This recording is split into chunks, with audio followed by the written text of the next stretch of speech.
Hi friends, today we are going to see the past year NEET questions for the chapter Biological Classification, and in this video we will cover part 9, and this is the last part for this chapter. So let's begin with the first question here. Influenza virus has dash. So before we go into the solution, let us discuss about the what is this influenza. It will be easy for us to understand, right? See, this is basically a virus which belongs to a family, retrovirus. Okay, so what is the family it belongs to? Retrovirus. Okay, the common viral infection that can be deadly, especially in high risk groups. The flu attacks the lungs, nose and throat. Young children, older adults, pregnant women are more prone to this infection. It is an airborne respiratory infection which spreads easily through cough and sneezing, by touching contaminated surfaces, by saliva, and when there is skin to skin contact. Okay, so I've just given you a brief introduction of what is this influenza virus, and the genetic material present in this virus is RNA. Okay, there are 3 different genera of influenza virus which are identified by the antigenic differences in their nucleoprotein and matrix protein. Okay, influenza virus A, B and C, totally 3 I said, right? So here you have A. So influenza virus A are the cause of all flu pandemics, and they are common to infect humans, other mammals and other things. When it comes to B, they are known to infect humans and seals, and this is C, which is known to infect humans and pigs. So in all the 3 cases, man is of course affected. Okay, fine. Therefore, the correct answer to this question is option B. Next question here. Tobacco mosaic virus genes are dash. Once again, this is a very easy question for you. We have already discussed in the earlier parts when we did this chapter. Okay. So when we talk about tobacco mosaic virus, it has a special protein coat which is called as capsid. And we also saw that it is composed of capsomeres. Right. Fine. All viruses are nucleoproteins. That is, what do they contain? They will contain a nucleic acid. Okay, nucleic acid plus protein. That is why we term it as nucleoprotein. In their structure, the nucleic acid, DNA or RNA. So what is the scenario here in viruses? They can contain, or they will have either DNA or RNA, but they will not have both the genetic material. Okay, hence viruses can contain double-stranded or single-stranded, double-stranded DNA, single-stranded RNA, double-stranded RNA, single-stranded RNA, whatever it can be. But every virus will have only one genetic material. Either it can be double or single-stranded. But once again, it will either be RNA or DNA, but not both. So here in tobacco mosaic virus, if you see, it will have single-stranded RNA. Okay, so here you can see here double-stranded RNA is found in hepatitis B. Single-stranded DNA is found in coliphage. Then you have wound tumor virus which has double-stranded RNA. Single-stranded RNA is present in tobacco mosaic virus. Next question here, rickets day. So this is one which causes rickets, right? It is said to constitute a group under dash. So this question was asked in the year 1994. Of course, rickets is caused by virus. Right, rickettsiae is caused by virus. It's a tiny obligate intracellular parasite which is found in blood sucking insects like lice, mites, ticks, etc. They were first observed by, so it was a person who found it. That's why the name rickettsiae. Okay, he was the one who discovered this infection or this virus in the year 1909. Okay, but it was properly described by Rochelle Lyme in 1916, who named this as rickettsiae. Okay, they have a mucopeptide cell wall with DNA as genetic material, and they are an independent entity, it seems. Therefore, they are independent group between bacteria and viruses. They don't come among bacteria and viruses. Okay, so they are a probability, 50-50 probability. They are somewhere in between the bacteria and viruses. The correct answer for this is option C. So if you see here, I've given you a microscopic image of how it will look under microscope. Can you see the rod shapes here? The pink rods here? Yeah, so that is how the bacteria, It is not bacteria or virus, but it is somewhere in between. But it most probably resembles some kind of growth, and it is mostly it's found in the blood-sucking insects like lice, mites, and ticks. The correct answer is option C. Next question here. Organisms which are indicator of sulfur oxide or sulfur dioxide pollution of air is dash. So here you are given 4 options here. Puffballs, mushrooms, both are similar. Mushrooms are also called as puffballs, so both similar answers. So this cannot be the answer. Mosses and lichens. The correct answer is lichens. Lichens are the composite organisms representing a symbiotic association between the fungus and algae. We already saw, right? They live in a mutual relationship. So fungi plus algae. They live in a mutual relationship where they don't affect each other, but they take care of each other. Whatever needed is taken from each other, but they see to that they don't affect or harm each other. It can be a crustose or fructose types. They are pioneer organisms in the new habitat. Lichens are used as indicator of air pollution. It does grow in the environment where pollution levels are high. So this is used as an indicator. So imagine if there are lichens in over roadsides, or you find in any other places in high quantity, it is an indicator saying that there is a lot of sulfur dioxide pollution in the air. Sometimes you're also used as indicators, is what the question means here. Therefore the answer is option B. Okay, because lichens are sensitive to SO2. Okay, fine. Next question here. So here you have the lichens here. It's a tree lichen actually.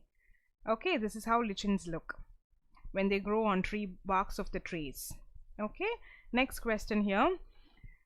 Which of the following are most suitable? Okay, which of the following is most suitable indicator of sulfur dioxide pollution in the environment? Once again, this question is a repeated question. We saw that in the last question only. So this was asked in the year 1992 and this is asked in the year 2015. We don't have to get confused. Yes, the correct answer is lichens, as we all know. We just now discussed about it, right? It cannot grow in places where sulfur dioxide is present in the environment. So it clearly indicates that there is a lot of pollution. Okay, next question here. Which one single organism or the pair of organisms is correctly assigned to its taxonomic group? So we have to analyze option by option. Look at the first option here. Paramecium and Plasmodium belong to the same kingdom as that of penicillin. Sorry, it's wrong because penicillin belongs to fungi. Lichen is a composite organism formed from the symbiotic association of an algae and protozoan. This is wrong. It is algae and fungi. Therefore, this is also wrong. Yeast is used in making bread and beer and is a fungus.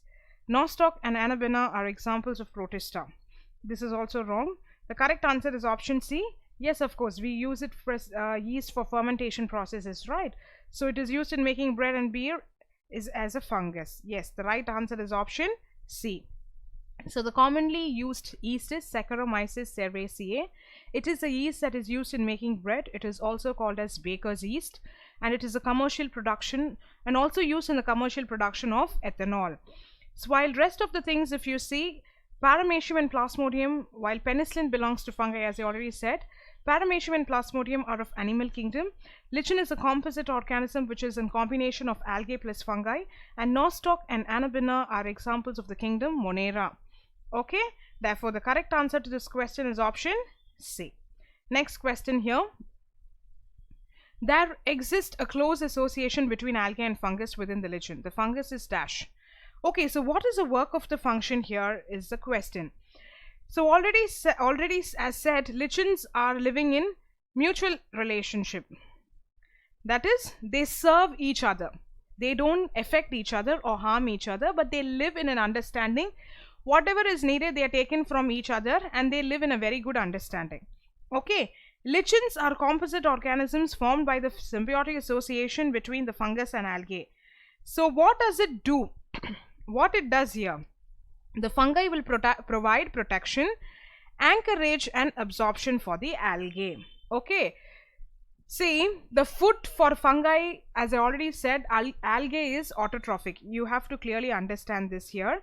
Algae is autotrophic. So the food preparation will be taken care by algae. Therefore, option B cannot be the answer. Here the question is, what does the fungi do to the algae? What help it does from its side? So as it is said, algae or autotrophic, so the food will be taken from algae will be used by the fungi. So option B cannot be the answer. Option C, fixes the atmospheric nitrogen for the algae, also cannot be the answer.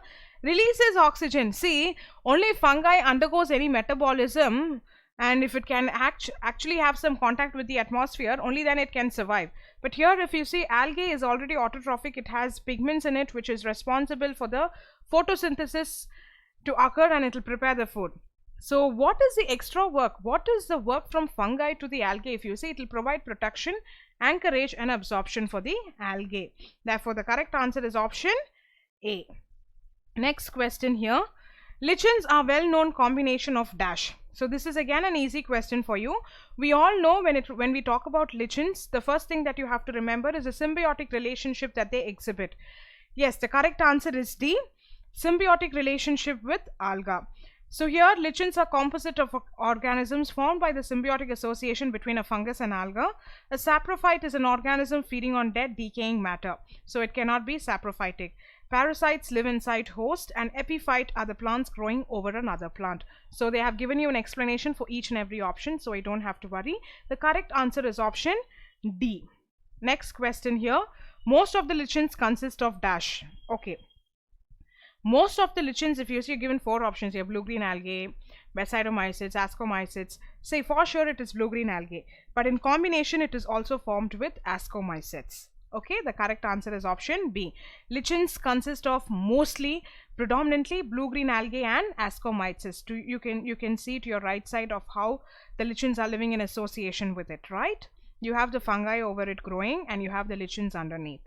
Okay. Next question here.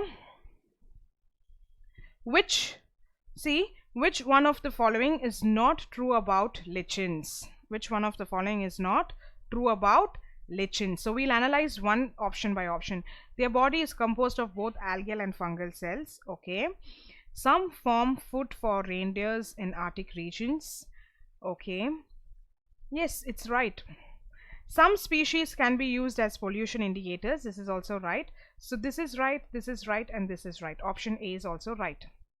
Okay. Their body is composed of both algal and cells because it's a combination of 2 things. So this is right.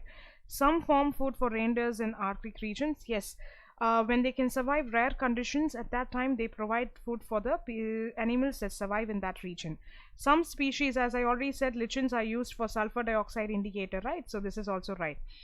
These grow very fast at a rate of about 2 cm per year. This is wrong. Okay.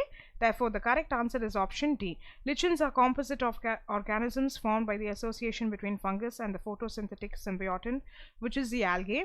The bulk of lichen formed mostly, see, each of them are dependent on each other for something or the other. They live in a mutual relationship. The correct answer is option D. Next question here. Lichens indicate sulfur dioxide pollution because they dash. Okay. We'll go one by one. They show association between algae and fungi. No, that cannot be the answer. Say, we have clearly seen in the earlier questions that lichens will not grow in an environment where there is lot of sulfur dioxide or sulfur oxide. So what happens there? What does lichens show in special? It shows that they are sensitive to SO2. Okay. They cannot grow actually. See, for example, sometimes when we are too sensitive to certain things, we will not eat it. So imagine you catch cold, immediately you have apple. You will not touch apple. It means you're sensitive to it. Imagine when you go out in the pollution, when you go out in the sun, you get sunburns immediately. It means you're sensitive. The same scenario is here as well. Lichens indicate this SO2 pollution because they are sensitive to SO2. The correct answer is option C.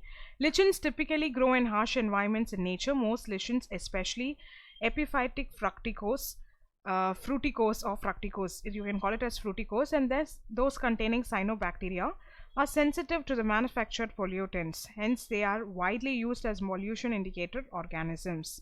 So once again, we're talking about the lichens, where they share a symbiotic association between the fungi and algae. So it's the same repetition of it, but one thing here you need to understand it, lichens will indicate the SO2 pollution in a particular environment when you test it. Therefore the correct answer to this question is option C. So with this we complete the part 9 of biological classification. So with this we complete the chapter as well. Hope to meet you in a next new chapter. So thank you for watching my video.